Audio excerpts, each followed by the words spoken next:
Page 128. Lesson B. Love is blind. 1. Vocabulary in context. A. Listen to the podcast.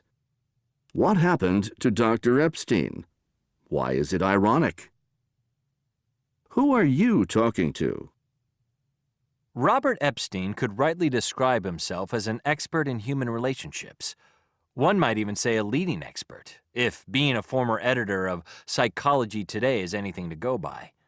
However, he proved himself to be as vulnerable as the rest of us when it comes to matters of the heart. A cousin talked him into trying online dating, and he picked out a photo of an attractive young woman on a dating website. She hadn't written much about herself on her profile, but he liked the photo and wrote to introduce himself. She replied, revealed herself to be Russian, and though her English wasn't good, they started getting to know each other through regular email correspondence. Her letters were warm and affectionate, and he felt that they were attracted to each other. Epstein found it odd that she didn't respond to specific questions, in particular to a suggestion that they might meet. Then, after they had been writing to one another for 2 months, the realization dawned on him. So he wrote a nonsense message of random characters to which she replied as usual.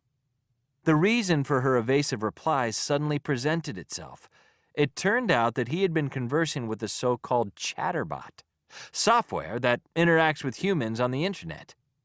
As he himself put it, he'd been had. The clues that should have given her away were all there, but he had failed to pick up on them. One might think oneself immune to such tricks, that one's judgment would be better, but Epstein's story shows that even the smartest people can fool themselves into thinking they are communicating with a real person.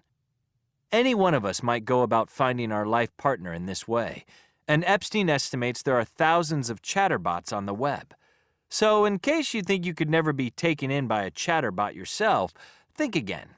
History does repeat itself. At least it did in Dr. Epstein's case. Sometime later, he was again fooled by a dating site chatterbot. Interestingly enough, instead of keeping it quiet and putting it behind him, Epstein used his experiences in his work, playing down in interviews and articles the fact that he corresponded with a chatterbot twice. He is, after all, an expert in human-computer interaction. In the end, it comes down to this. No matter how smart we are, we all want to be loved. And love, as they say, is blind.